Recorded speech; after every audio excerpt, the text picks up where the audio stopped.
everybody, I'm Radney Foster, and if you're not listening to Boston Chris's podcasts, you're doing it wrong. I'm telling you, you're going to learn so much, you're going to laugh, you're going to cry, you're going to meet all these artists that you care about their music. I'm telling you, you're going to have a good time. Come on. It's time to jam. It's time to mingle. It's time to see what everyone's drinking. It's time to jam. It's time to mingle. It's time to see what everyone's drinking. Until we all lose connection.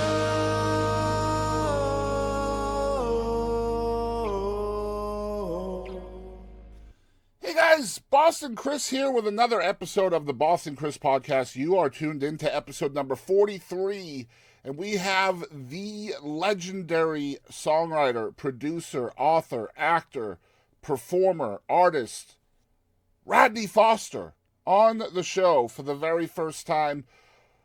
Oh, I have to pinch myself. I still can't believe that we get to talk with Radney Foster today. We talked to Radney about so much, but first of all, I got to tell you guys about some of his shows he has coming up.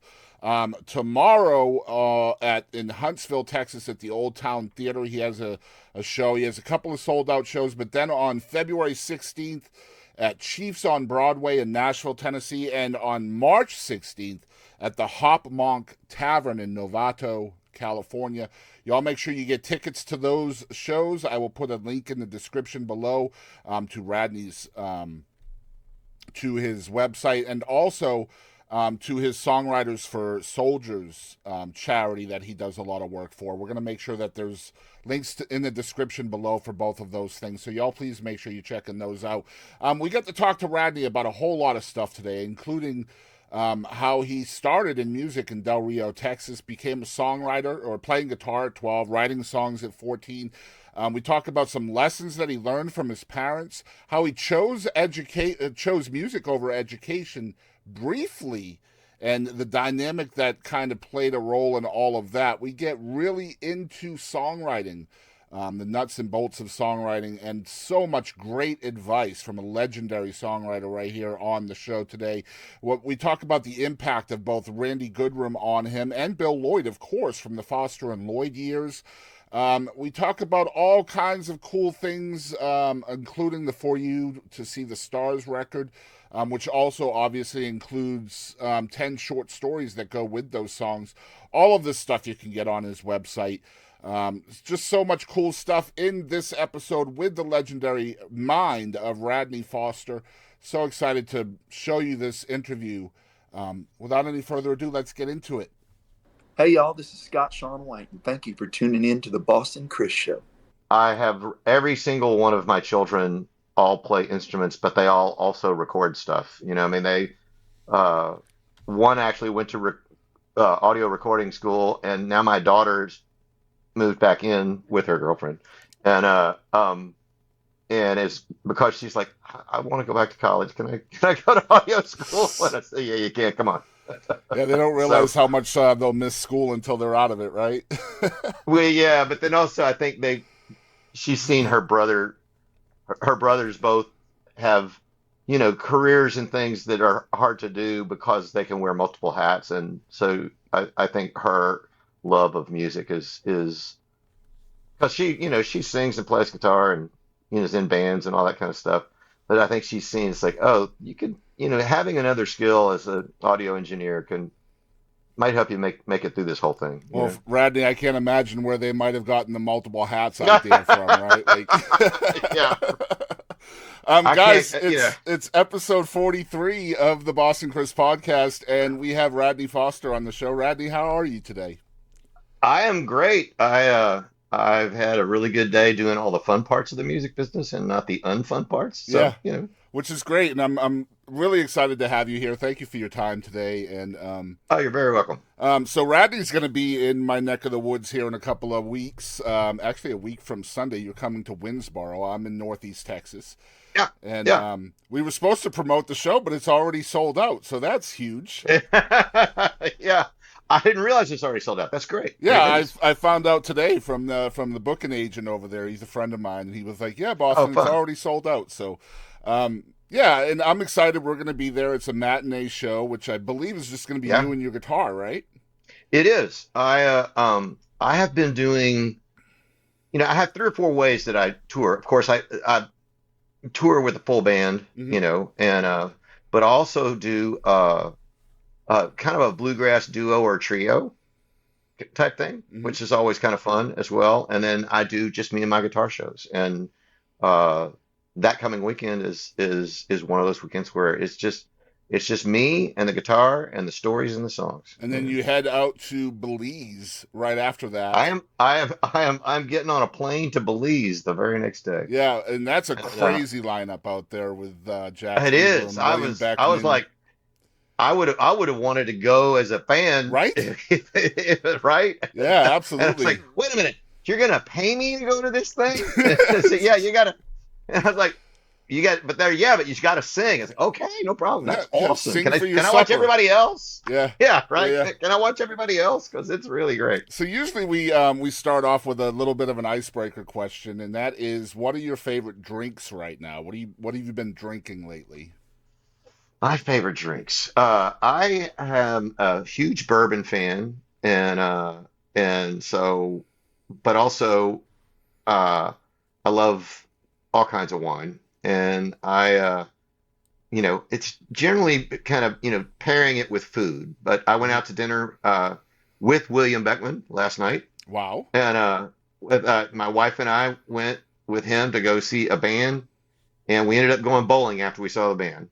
But I had an old fashioned, before dinner. So, with rye whiskey. So, and I'm not sure which, but that's had some red wine with some Mediterranean food, and that's not an unusual event. So, So took an Uber to the gig. I gotta tell a quick William Beckman story. My wife and I went to the TRRR Awards. I want to say like Oh yeah, yeah. 2019, 2018, somewhere in there. Yeah, it was Hmm. 2019. It was before the pandemic. So, and man, what an experience that was. We got to meet Wade Bowen Oh and yeah. Randy Rogers. Randy Travis was there, and the person we took away the most from was William Beckman because he was Oh performing yeah. that day, and I was just blown away by that kid's talent, man. Oh yeah. All the people we got to Well, the hear and funny thing see is, that day. I met William when he was 15 years old. Hmm. He literally grew up 2 houses down from the house that I grew up in, Wow. and in Del Rio. And uh, you know, my best childhood friend was one of his high school teachers, and he's like, "You got to come meet this kid. You know the family. He's like, trust me, you know their family, but you got to come meet this kid." And I was like, okay. And I was just blown away, and I mentored him all through high school and college, and just gave him advice, and he actually took it and actually worked really really hard at at everything that he did, and he is an amazing talent. And the funny part, I remember that show. I didn't go, Hmm. but Randy Rogers heard him sing one song Hmm. and was like, "Find that kid. Tell him to come back. I gotta meet this kid." And That so was me then, too. I was doing yeah, podcasts at the time, and I was like, we have to get him on the show. Like, we have to. yeah, And yeah. the song The he funny did thing, was the one about whiskey, and just it blew oh yeah, everybody in the building away. bourbon whiskey. Yeah, Yeah, yeah, yeah, yeah. yeah. Just Such blew a great everybody song. away. It was great. Yeah, he's such a cool writer and down to earth kid, and And sings as beautifully in Spanish as he does in English. I did You not know. know that. So what's in the water Oh in Del my God. Rio? I don't know. It's spring fed. I can do that. It sounds like it's country music fed to me. Um, so here's a question for you because I've done a lot of reading about you and research and other interviews and stuff. I always try to kind of find the questions that other people don't ask. So Okay. just to warn you ahead of time. Um, All so right. you start playing Okay. guitar. Let me put my thinking cap on Yeah, here. All let's right. do Here it. we Let's go. do it. All right. So you start playing guitar at 12. You're writing songs at 14. Hmm. So I'm curious, what does the content look like for 14-year-old Radney Foster? I think I wrote a a gospel song and and a song about a girl that I was trying to impress. You know. Hmm. So and they were both country and not untypical of, what any 14-year-old kid who knows, a handful of chords. Um, and not very good, and I thought that that was when I first started writing, but my mother disabused me of that. Because I had said that in an interview. Hmm. And my mom said, no, no, no, no, that's a lie. And I was like, what are you talking about, Mom? She goes, I have copies. She said, I'll show you of songs that you wrote in Sunday school when you were 6 and 7 years old. Wow. And I'm sure it was to the melody of, Jesus Loves the Little Children or some Hmm. other kid, uh, friendly song like that. And I just wrote my own lyrics to it. So, apparently I've been doing this a long time. You should get those lyrics and put them out on lyric sheets on your website and just start selling them. 6-year-old Radney Foster lyrics. Yeah, there you go. That would I should actually. My mother's 90 years old and still rocking. And she probably knows exactly where they are. I Probably. should. I'm gonna call her up after this, after we get through with this. Well, speaking of moms and dads, what are some lessons that you learned from your folks that you still kind of carry with you today? Uh, Always treat people with respect. Always treat people with respect. Um, you never know. Always try to figure out. If somebody's a jerk to you, you don't know what they're going through. Hmm. You don't know what you haven't walked in their shoes, so just let that roll off. And I think when you do that, the life just goes a lot easier. And um, my mother and father, my father in particular, were huge fans of my music. My mother is still a huge fan of my music.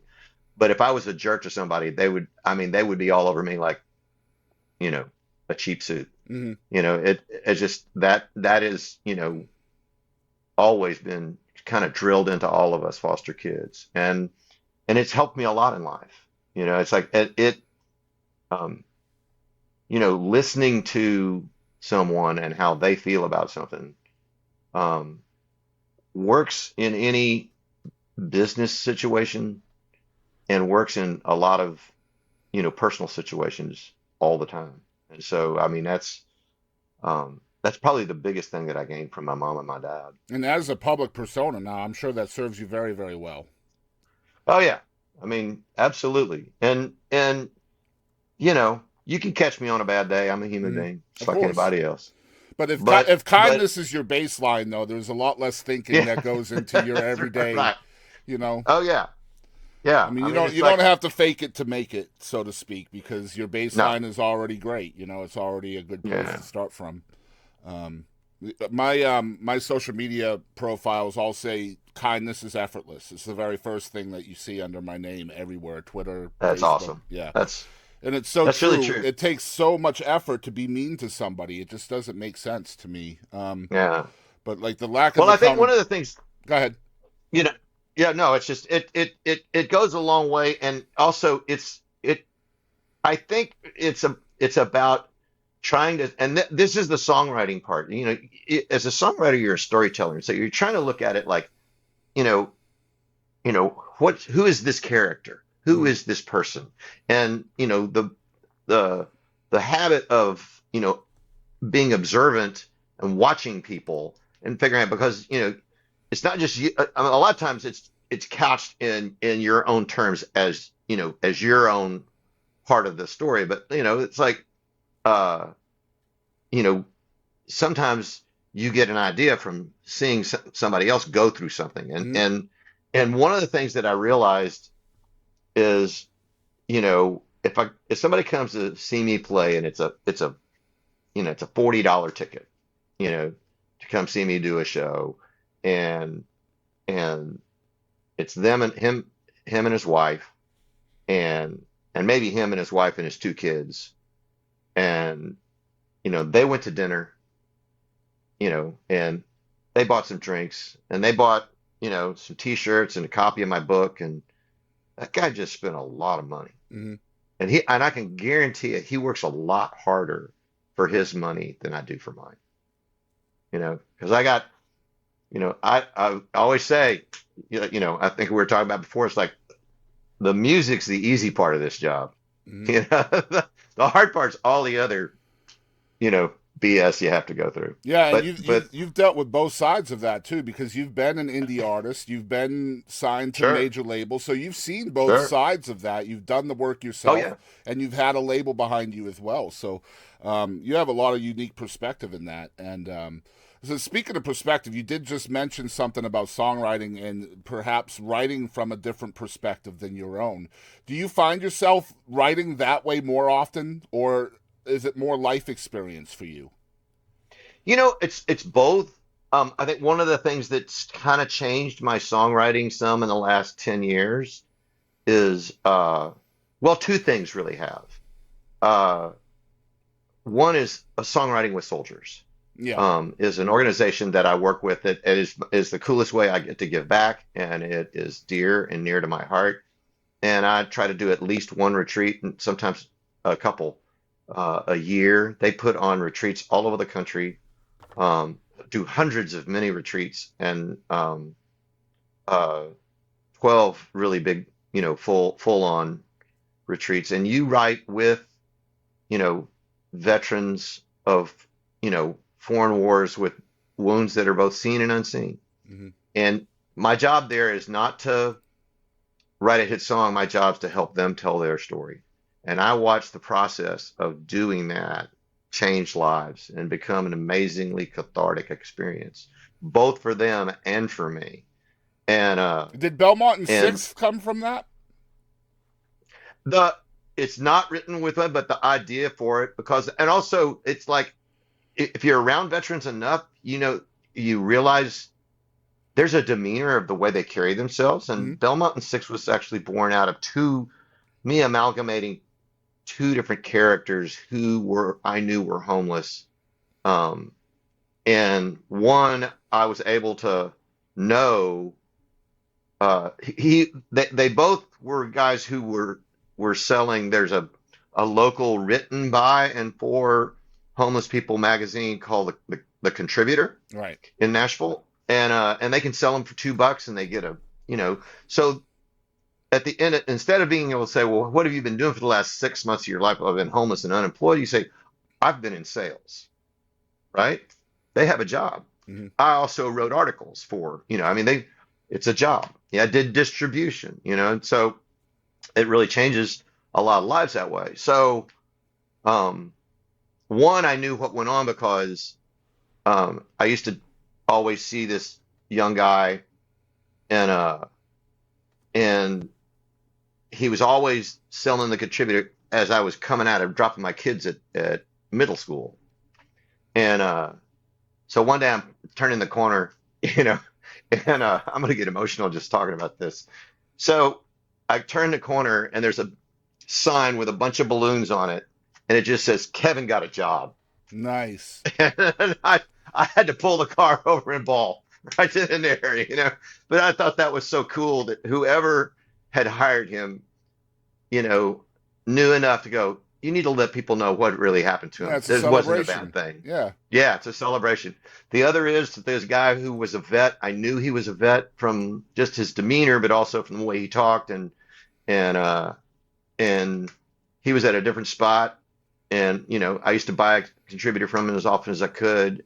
And then one day he wasn't there, and I'm like, I don't know. I don't know what happened. I don't know if he got back on drugs. I don't know if I have no idea. I have no idea what happened to this person. And you can get attached to somebody enough that you go, wow, that's really hard. And so, uh, and that was born out of that, and it that's what made me, really think about the not knowing, Hmm. and I wanted to really express that. And so, and that was also was really it was a hard song to write because it was so personal to me, Hmm.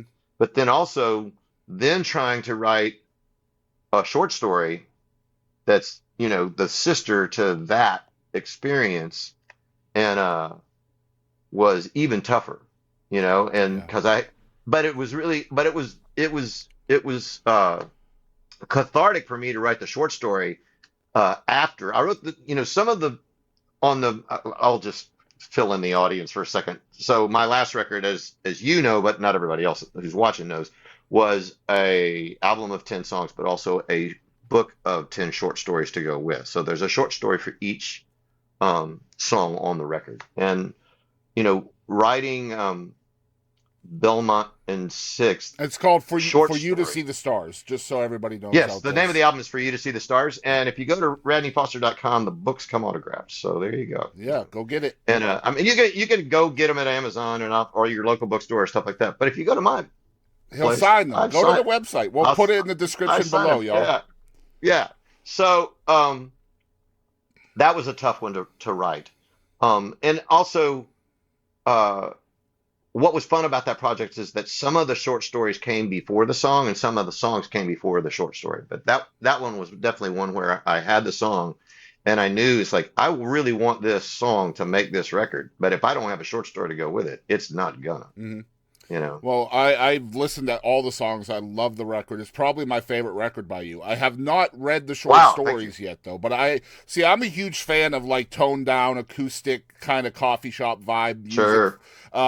Peter Yarrow just passed away from Peter, Paul, and Mary. Yeah, I know. He A was a hero. huge influence of mine. I met him when I was like 8 years old at a Toys R Us, and so Oh, yeah, wow. crazy, right? And so Wow.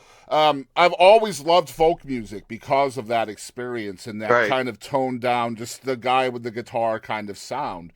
And Sure. that's what this record does for me. Like the whole vibe of Oh, that awesome. record just takes me into those kind of nostalgic feel. You know what I mean? I Sure. just love it, and thank you for making Well, it. oh, thank you. That was by intention. Uh,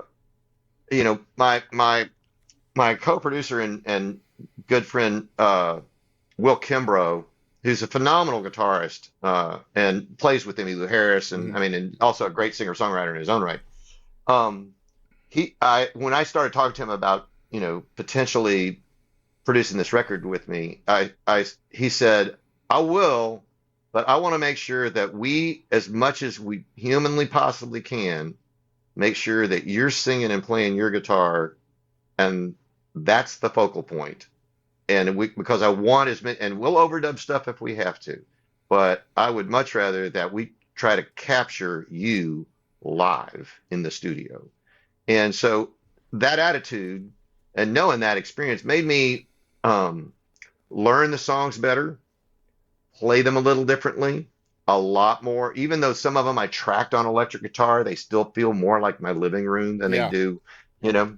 And And do, so, do you feel like it puts more emphasis on the storytelling as well? I feel. yes, yeah, absolutely. And I think that was my intention too, because Will knew that I was, writing this book of short fiction to go with, Mhm. and as a matter of fact, he co-wrote the song "Rock and Roll Slow Dance" with me, and that was the last short story that I was writing as we were mixing the record. Wow. And so he was the first, he was my first reader on that. My wife was not down in Louisiana with me. We were mixing down in Louisiana. My wife was, taking care of kids and at home, and she is usually my first set of eyes on something. But I said, buddy, if you hate this, I'm rewriting the whole dang thing because you co-wrote the song with me. But you got to like it. Yeah. And You, so he you read didn't it. And he's bribe like, him it's much, right? I didn't know. I said, so that because if you hate it, I'm throwing this whole thing out and starting over. So, Well, let's back up a little bit because we were talking about 14-year-old songwriter and all that, and you end up going to school at the yep. University of the South. So Yes. somewhere at the time that you're in school, music becomes more serious to you because you end up leaving school Sure. and pursuing music. So what was the impetus for that? Uh, Someone gave me permission. I was playing in bands, and we had and I have, or just playing me and my guitar, at happy hour, make some extra money. and I was writing songs just as a hobby. And we had a one outfit that was kind of like, we would rock up a country song and we would country up a rock song, Yeah, yeah. like our heroes, the Nitty Gritty Dirt Band That's and the not Texas Eagles, at all, all that right? stuff. Yeah, no, not at all. So uh, this guy comes up and he's kind of lit after a show, and he's older. He's not a college student. It's before alumni weekend, so we figured that he's with some alumni. And we thought he was ancient. I'm sure he was 29. You know, you know, and he's like, "Hey, what band does those three songs? Because I know all the other songs that you guys did." And one of the guys said, "Hey, man, you can't get them. Our singer wrote them." And so he goes, "Well, man, I don't know jack about the music business, but I got a buddy who's a big time record producer in Nashville." And I'm like, "Yeah, sure." Hmm. And, Never heard this before. yeah, right. So I write my name and my phone number in a matchbook. The phone number is the dorm phone number. It's the payphone at the end of the hall, and it's the honor system. You answer for one guy, stick a note on their door, and they would for you. Yeah. So sure enough, 2 weeks later, I got this note on my door, and it's got a 615 area code, and there's a guy's name on it. It's a Brown Bannister. I was like, why do I know that name? Why do I know that name? And it dawned on me, and I ran over to a girlfriend of mine's dorm. I said, "Give me your Amy Grant record, because you don't like that crap." It's like I said, "Yes, but just humor me, please. You can't have it. I don't want. I just want to read the liner notes." And so that's like produced by Brown Bannister. He co-wrote about half of those songs, and I was like, "That's a real guy." Yeah. So I call him up, and he said, "Man, my buddy tells me you're really good, and I need to hear your songs." And so we worked it out where I, drove to meet him, and I played him 4 or 5 songs, and he said, "Man, you got to have a serious talk with your mom and dad about doing this for a living." Wow. And I said, "You're kidding." I said, "Are you saying any of these songs are a hit?" He said, "No, none of them are." He said, "But they're better than when I wrote at 20." Wow. And I just won a Grammy. And I was like, "Oh my gosh, he's not fooling around." So uh I convinced both the dean and my parents to, take a year off. And my dad was like, I said, "Well, what if something happened?" He said, "If nothing happens, you got to go finish your last year." I said, "Okay, and you're on your own. You got to pull your own weight." I said, "Yes, sir." And I said, "But what if something happens?" He said, "Define something." Yep. you know, good lawyer. Just like a parent. Yep. Just like a parent. Yeah, yeah.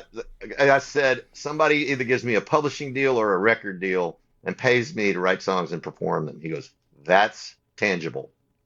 He said, "Anything short of that, you go back to school." Well, the And story ends with something nothing, happening. nothing Eventually. happened. I went back, right. I went back, and I think the scariest time for my folks was not that I took the year off, but when I went back after I had graduated with a perfectly good degree in geology and forestry and was going to Nashville to try to figure out how to be a guitar player and a songwriter and a singer. So nothing happened during the year off. It was after you During that year off, I had one publisher, and this was a huge victory. I had one publisher who would not throw me out of his office. Wow. And he said,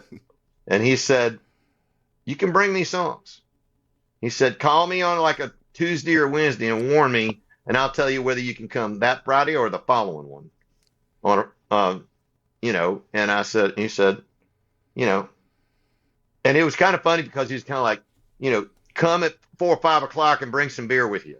Mm-hmm. Yeah, it's like if I'm gonna have to listen to this kid, I'm gonna have to drink a couple beers.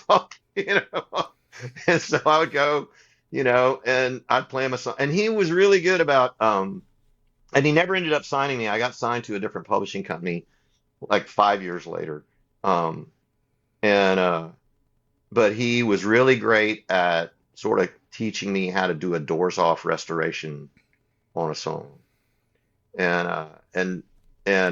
it later on ended up becoming my publisher. So he's Nice. a really great guy. So 1981, you end up moving to Nashville full time, And Yes. so here's the question, because I've seen a lot of different questions about this time in your life, but I want to see if I Right. can't unpack something a little bit different. Um, so you end up, you mentioned you end up signing a publishing deal with Mary Tyler Moore, and Hmm. you end up being an artist with Bill Lloyd, and Yep. you end up doing all these I other met Bill things. Lloyd at Mary Tyler Moore. Right, right, right. So you Yeah. end up as a songwriter, you end up as an artist, you end up as a producer, eventually an author, an actor, all of these different things. But in 1981, what is the goal? What do you want to be when you go to Nashville? I think one thing I wanted was, you know, to be a performer. And I figured that, and I wrote songs because my heroes wrote songs. And I think that the year of struggle was the realization that if I'm gonna make that part happen, I gotta get a lot better at songwriting. And that's the road for me, Hmm. you know. And then I think falling in love with songwriting and the storytelling aspect of it, I think really flipped it that it's like I want to be a songwriter. I want to be a performing one, but even if that doesn't work out, I think I'm gonna, you know, I could figure out how to write songs good enough that somebody who's not me would want to sing them. And that's what really took off even before, you know, any of the performing stuff took off, Yeah, a lot of you know. songs. You had a lot of cuts back in those days, and Oh yeah. as you're Oh yeah. having that success as a published songwriter, is the dream still there to be an artist in your own right? Oh yeah. I had a it's funny, so I'm gonna name Bill Lloyd, but then also name another great famous songwriter who's also a performing songwriter, named Beth Nielsen Chapman, Oh who's my written, you gosh, know, a yes, gazillion hits, man. yeah. And so we would go do like a Tuesday or a Wednesday night at the Bluebird Cafe, and you know, Beth would do a set, I would do a set, Bill would do a set, and then Bill and I would do a set together because we were writing all these songs together Hmm. and do all the duo harmonies and stuff with it. And we were just knocking that around. Bill had a band, and you know, they got signed to an indie label out of as a rock band. They got signed to an indie label out of Boston, and I had a band and was, you know, opening for touring acts that were coming through, like at the Exit Inn and all these other clubs all over town. And then, you know, our uh, our publisher had already told us, it's like, I want you guys, there's something magic happening there, and I don't think you guys even realize it yet. And I want you to be writing songs with each other every week. You guys have to write, I want you guys to write me a song a week. Hmm. You know, you can write other songs by yourselves or with other writers and stuff, but I want you guys shooting for a song a week. And we were like, okay. And so we did. And Bill put 8 songs on he had a buddy at RCA who was in the marketing side, who he'd gone to college with in Bowling Green, Kentucky. And he put his indie rock record because the guy asked, he said, I hear you got a deal and you're fixing to make a record. And he go, yeah. He said, so he put that on there, and then the other side he put these 8 songs. He said, man, I've been writing all these country songs with this guy Radney Foster, and you know, if you think any of them are any good, or you know, Restless Heart or Alabama or somebody might want to do them, will you toss it over to the A&R guys? And man, he went over to the A&R guys and listened and said, you guys got to listen to this thing. Hmm. And they went, are these guys a band? You get like at the Bluebird, you know, can you? And so they said, well, will they put a band together and do a showcase? And we went, yeah. And so uh, we used the rhythm section from Bill's rock band, and and Steve Earle's guitar player, and Ricky Skaggs pedal steel player, and we rehearsed Wow. the whole thing, and we played uh, 6 songs for them, and Joe Galante, who was the um, came up and shook our hand, and he said, "It's all lawyers, guns, and money from here, boys." Yeah. So one of the things, man, as a huge fan of country music from this era, the late '80s to mid '90s, country music was really Sure. changing a lot in those times. With you had Garth Brooks coming in, you know, the country was getting a little less country, more, Mhm. you know, different genres were kind of coming in, like the rock elements, the pop elements, and all of that. and then you come along, you're Texas country, and then Bill Lloyd is more rock and roll. You guys come together with those Right. kind of, I don't want to say warring influences, but they're not exactly aligned. But you guys come along together, you're writing songs. It seems almost perfect for the time, doesn't it? Yeah, For it how really, country was changing at the time. yeah, I think one of the things that was for us that was a driving force was we really loved traditional country music Right. more than anyone thought we did. Hmm. I mean, we both owned, you know, multiple, you know, Buck Owens albums. And we used to talk about how really that Buck Owens, when Don Rich was alive, was really a duo. It was Yeah, Buck Owens and Don Rich, absolutely. you know. And we would talk about the Everly Brothers and how they sang harmonies. And we were studying it, you know. And the Beatles, I mean, it always was, and sometimes there were three voices, but I mean, John and Paul's, you know, vocals were a duo. I mean, 90% of the time. And so, you know, we were like, okay, we're going to play country music and we're going to play rockabilly music, but we're also going to play rock and roll, and we're just going to do it how we see, how we love it. And if we're not playing as hard as the Clash, then we're doing it wrong. Hmm. And but it excited a bunch of kids who are like, didn't think they liked country music to go, this is cool, you know. Yes, this is, and their parents would be like, those guys are actually kind of twangy. You know, Hmm. it's like, yeah, And it we like resonated. twang. Definitely Yeah. resonated too, because I've read this. I'm assuming it's true. Of course, everything on the internet is 100% factual. So I've heard that you guys, Foster and Lloyd, were the first ever duo to have a #1 country hit. So Well, no, no, here's what it is. We were the first duo to have our debut single go #1. okay, so first debut single from a Sing, the duo. Crazy Over You came out of the gate, and it did not go across the board. Right. So if you look it up in Billboard these days, it's going to say it was a #3 record, but it was a #1 record in radio and records, and a #1 record in Gavin, and #1 in Cashbox.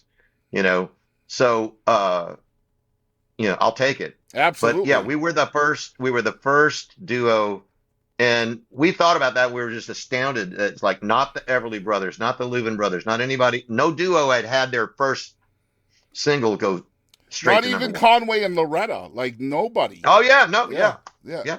So it's just nutso to think about. Congratulations. I know that's a long time Uh, ago, but that's but you a know, good thing. that's one of the ones they can't take away from you. You Of know, that's course a not. Yeah, no, they can't. I love the story behind the "Sweethearts of the Rodeo" song. Since I found you too, was this before "Crazy for You"? oh yeah. So Before Crazy this Over You, was so a top 10 single for you guys, and yeah, it was the B side of a record from a Battle of the yes, Bands winner, right? yes. So the Sweethearts of the Rodeo win the True Value Hardware Battle of the Bands, you know, contest. And so we think that, and they're signed to Sony Records, and some cash, you know. Yeah, yeah, And so usually with those deals, what that means is, yes, you get the cash, and yes, they're going to cut two songs on you, and one's going to be the A side and one's the B side, and they're going to just ship it to radio and then say, thank you very much, see yeah. you later. Bye You know, bye. there's like, bye, Yep, see ya. yep. You know, but Sony was like, no, these girls are really talented, and we think they make it, so we want to sign them to a real deal and let them make an EP. You know, so they were like a 6-song EP, and so ours, we made our Since I Found You made the 6-song EP, but then they put it on as the B side to the single, and we're like, well, that kills any possibility of it being a single. But the A side died, but some guys flipped it over, and they were like, no, this is the single, man. Yeah. This thing kicks ass, you know. And so you know, Columbia started really working it, and it became a top 10 record for them. So yeah, guys, Radney Foster had a big hand in "Sweethearts of the Rodeo." Just throwing that out there. You turned them into more than just a Battle of the Bands winner. Talk a little bit about the impact of Randy Goodrum on you. Oh yeah. Randy's one of the guys I met in that year off. And I didn't realize, I mean, I knew he was a hit songwriter, but I had no earthly idea how much, I mean, at one point I think it was in 1979, I think he had written five of the top 10 pop hits in the country, you know, um, which is crazy. Yeah. I mean, yeah, I mean, and he wrote ASCAP's first $1 million copyright, which was "You Needed Me" for Anne Murray. Mhm. That was to this day is like, my God, it's sung at every wedding on the Just a planet. great song. Yeah. Oh yeah, he wrote "Somebody's gonna give you a lesson in leaving, somebody's gonna give you back what you've been given, and I hope that I'm around." I mean, just hit after hit. So he hears me. I was a camp counselor, and I was his daughter's camp counselor Hmm. at the end of the summer when I'm leaving to go back to college. I was like, I'm sick of waiting tables. This buddy of mine said, "Hey man, I got this really cool job, as a camp counselor. You want to come be a camp counselor for the summer? It's a lot more, pays probably the same, but it's a lot more fun than, slinging hash." And I said, "Yeah, I'm in. Let's do it." And so I was one of his daughter's camp counselors. And the church that was one of the sponsors of the camp said, "Hey, will you send Radney, the guitar guy, sing around the campfire guy, will you send him to church so we can like try to promote a thing and let it, so I clean up and drive back into Nashville from the camp and I get up and I play a song in church. And this guy comes up to me and goes, "Hey man, you're really good. Is your name, I got it right, Radney?" He goes, "Yeah." I said, "Yeah, I think you're my daughter's camp counselor." And I was like, "Oh yeah, she was some week, a couple weeks ago." And so he said, "I hear you write songs." I said, "Yeah, I do." He said, "Well, when you get, what are you doing?" I said, "Well, going back to school." He said, "Well, before you go back to school, come play me some songs." And Wow. and I did. And he said, "Tell you what," he said, "You got your girlfriend's at Vanderbilt, right?" And I said, "Yeah." I said, "So, you're up the road. You're gonna come see your girlfriend on weekends, right?" And I said, "Yeah." He said, "Well, if you and your girlfriend will babysit for me and my wife, so we can go on a date or something, I'll cut acoustic demos of your songs for you, the ones that I think are good enough, and I'll help you figure out how to get them to a publisher, and maybe, you know, Wow. maybe this might work out for you." And that was some of the songs that got me into the office of Pat Higdon, who was the guy who wouldn't throw me out. Wow. And so I really owe, and I'll never forget, because at one point, I'm looking at all the gold and platinum, you know, records on the wall of his studio that's in his house.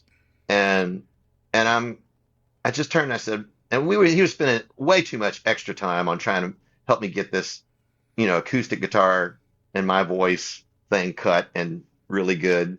And I said, "Randy, why are you doing this, man? I, I can look at your catalog and tell you don't really need babysitting money, man, to save babysitting money." You know what I'm saying? It's like he said, "You know what? I'm doing it because somebody did it for me." Wow. And he said, "You're going to be a star someday. I don't know what in what form or how, but let me tell you something. You've got whatever it is." And he said, "And nobody's going to do it for you. You're going to have to learn that you got to do it yourself."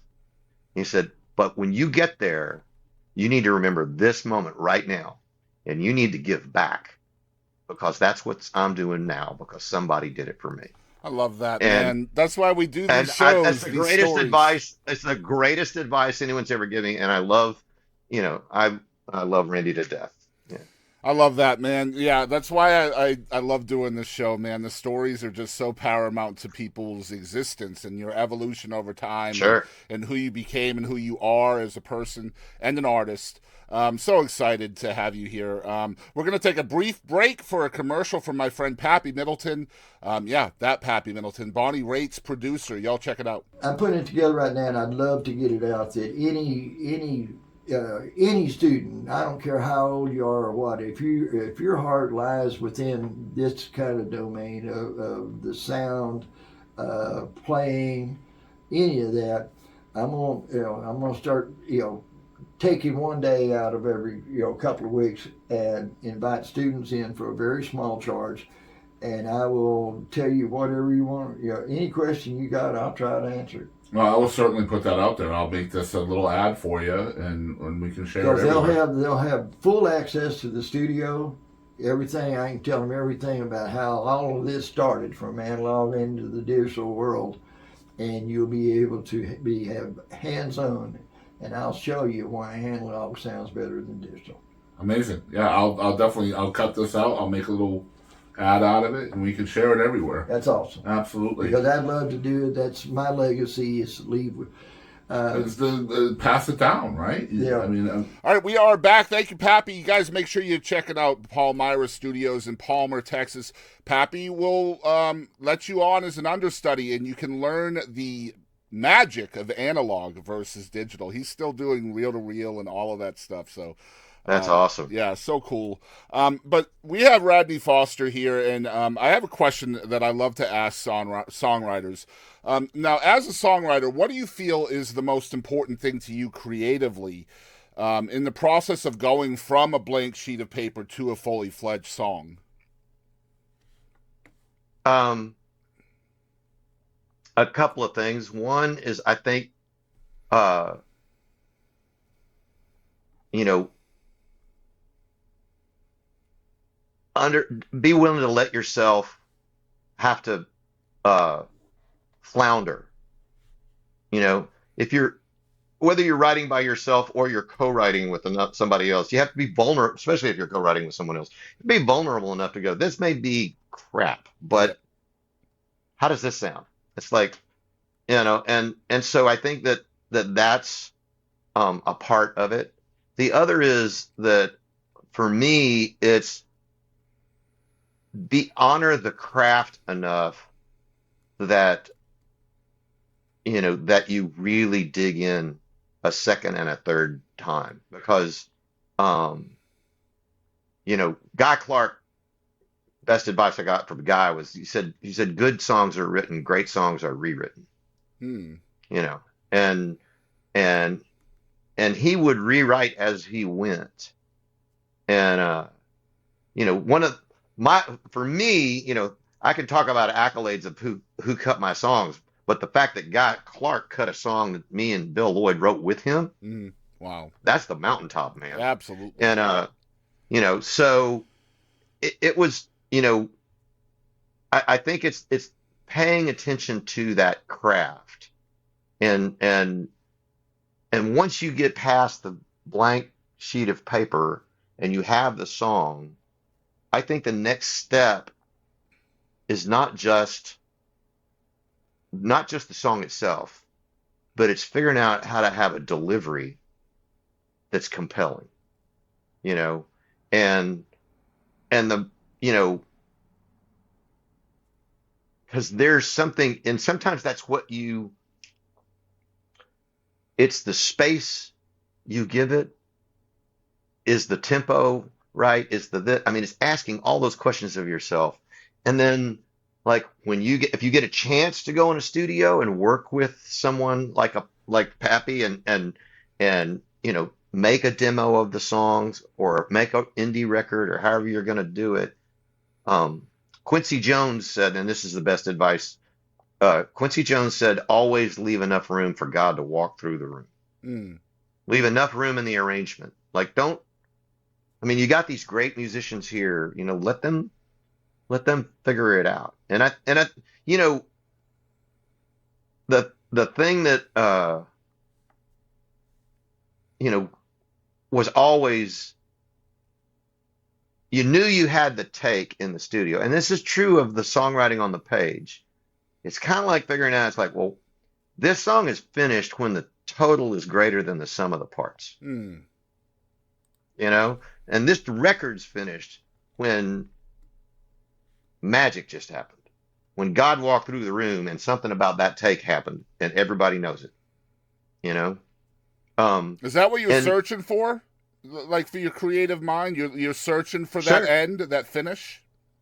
yeah, absolutely. You know, the Is it always that clear? Like, is the clarity no, always? no, it's not. But when it is, you really know it. Yeah, You know, there's you can see it on the faces of everybody in the room. You yeah. know, it's like the musicians, they all know. It's like one of the greatest stories about that. And I never got to meet Frank Sinatra. Did meet Paul Anka. Um, uh, but Paul Anka was studying Sinatra. He never had a Sinatra cut, and he was like, he knew that he was looking, and he was gonna, damn it, he was gonna, write a hit song for. And he just thought about it. He said, I'm just gonna write one that's just for Frank's life, you know. And he wrote My Way. Yep. And so he takes it to Frank, and Frank was not impressed. Like, it's like, I don't know. And Nancy, his daughter, heard the song and was like, Dad, you should pay attention to that. You should think you might want to cut that. With I know you're going in with some other songs too, but you might want to cut that. And so they go into, Studio A at Capitol Records in Los Angeles, which Lord, I hope is still there. Um, uh, and they got the whole orchestra, right? It's a rock band, but the whole string section, horn sections, everything, And so Frank gets up to sing. He sings the song The First Take, and the whole orchestra is quiet at the end so that they have dead air, and then the entire orchestra gives Frank a standing ovation. Wow. And walks into the control room, looks at Paul Anka and said, "I guess you were right about that one, kid." Yeah. Yeah, but the thing is that that's a one take, Hmm. and it's the first take. So, but everyone in the room knew that was magic. And I don't know if you're not a Sinatra fan, go listen to that song, and you will be by him, and you will be at the end of it. Now, the rumor is that My Way was the only song in history to be on hold by Frank Sinatra and Elvis Presley at the same time. I could believe that. Yeah. I could believe that. Yep. Yeah. So, yeah, it's a good song when you got names like that involved, right? Yeah. Yeah. You got Frank and you got Elvis. Yeah. You Yeah.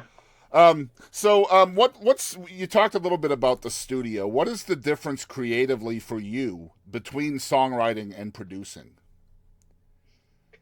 Um, when I'm making my own records,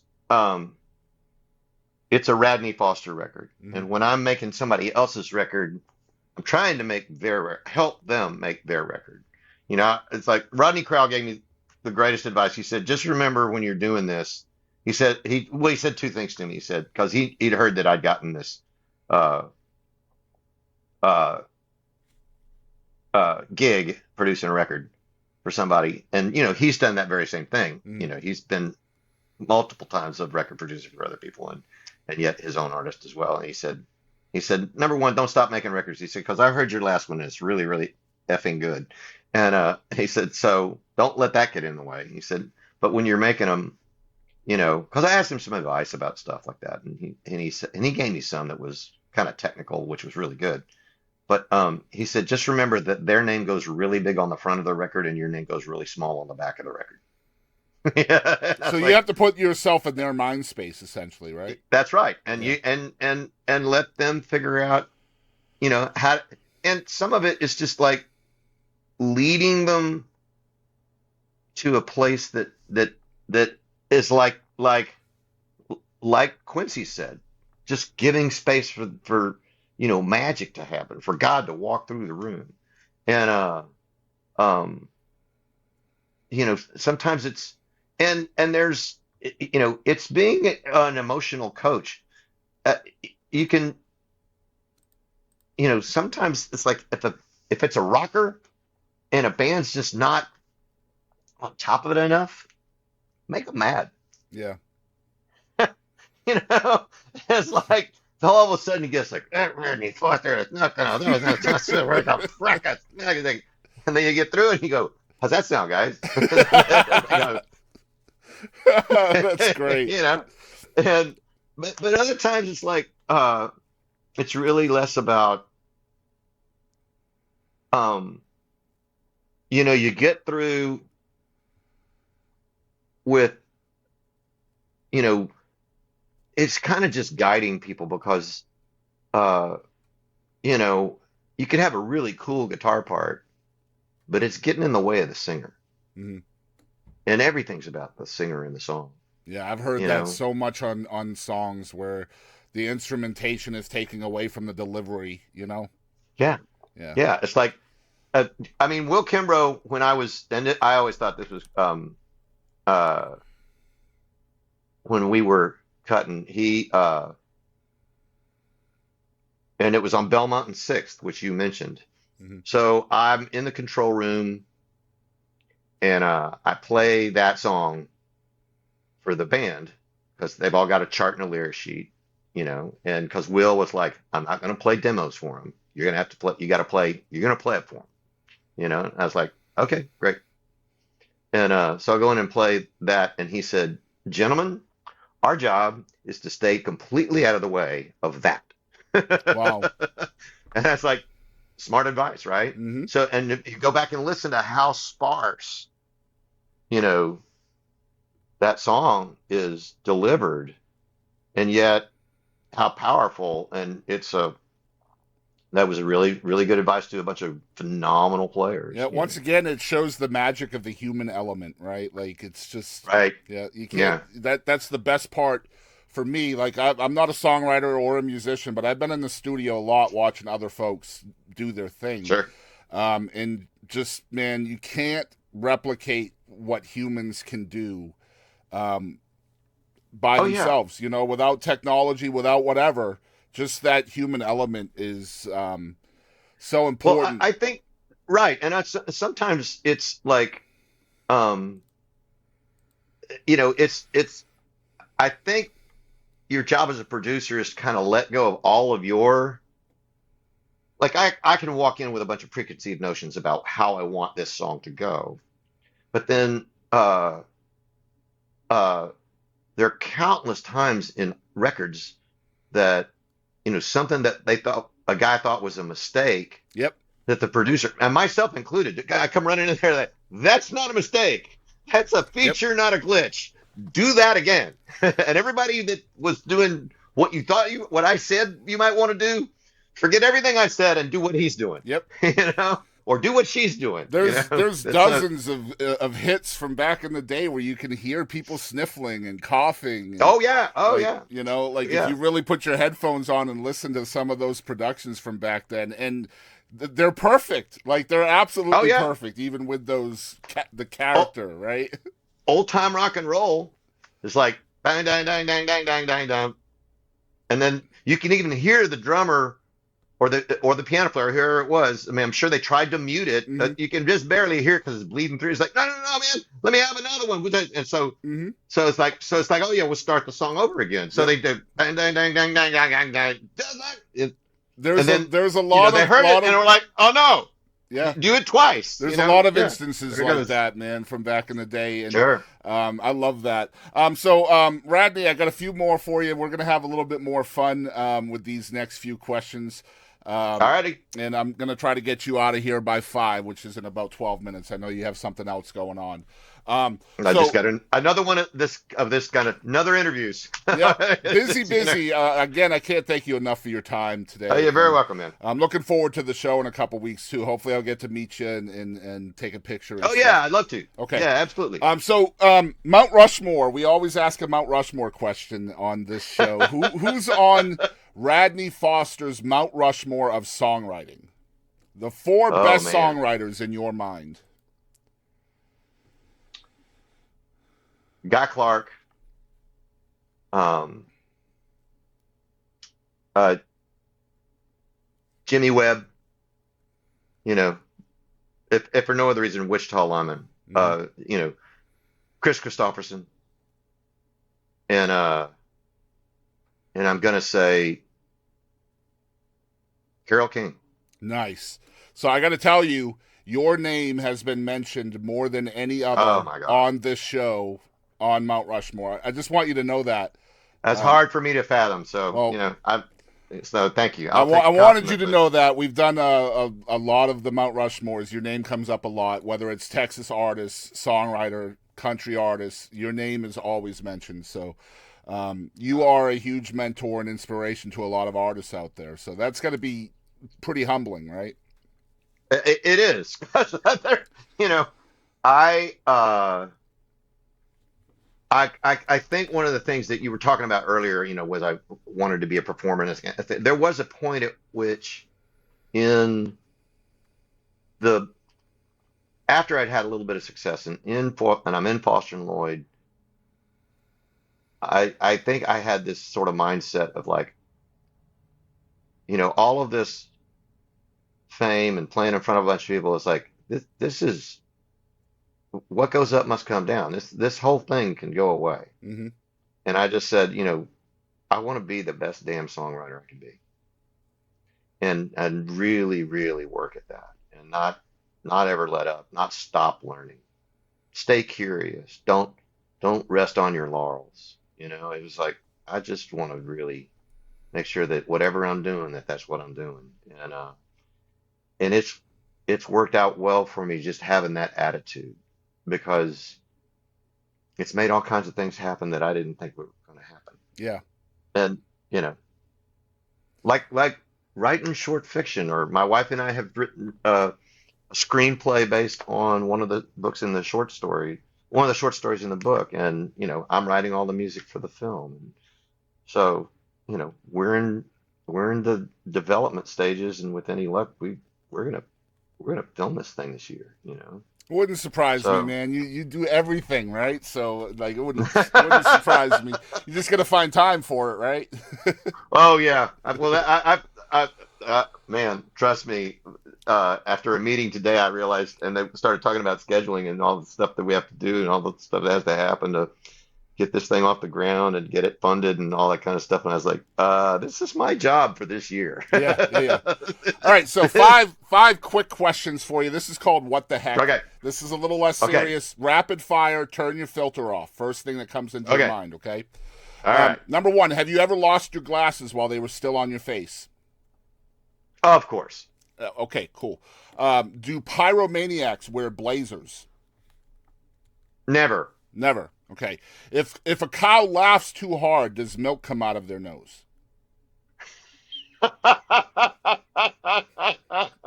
Yes. All right. What was Radney Foster's most awkward moment on stage? Oh God, there are countless. They are legion. I've, I've forgotten the words to my own songs so many times, and that just been deadpan. Just like, I can't do the second verse. Can someone tell me what the words are in the Well, second thankfully, verse? your I mean, audience probably knows the words already. no, so- they usually do. They'll prompt me. Yeah. I mean, I've had so many mishaps on stage, and I think one of the things that people like is is how you handle that mistake. Yep. How you handle just completely goofing. I asked Rico Gonzalez from Kinfo a question, that same question. I said, well, no, it wasn't that one. I said, have you ever tripped on stage? And if so, how did you play it off as cool? And he said, yeah, I fell because I was looking for, another speaker to step on and it wasn't there. So I went right off the stage. He said, the way I played it cool is I didn't start crying for mommy till I was back in the green room. I was like, Ouch. cool. All right, last one on this. Number 5. If you could go back in time and witness anything from history, what would it be?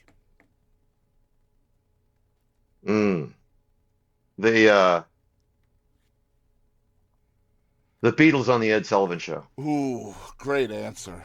Oh, man. They've been in the audience, watching the Beatles the first time they were on Ed Sullivan. Wow. Great answer. I got chills. Okay. Thank you for What the Heck. That was What the Heck with Radney Foster. All right. This one's called One Artist. And so you Okay. have one artist in the whole world that you want the entire world to know about. Who is it? One artist I want, William Beckman. That's That circular. kid- We already talked about him. That's a great answer. Oh, I know, but I'm telling you, man, that guy is the real deal. And if he gets the opportunity, he's going to be a superstar. And I just think he's going to take so much time and talent and creative desire with him as he goes. And I wish him all the best. He's really amazing. I can mention that. If he takes off, Radney, he's going to replace you on the Del Rio billboard.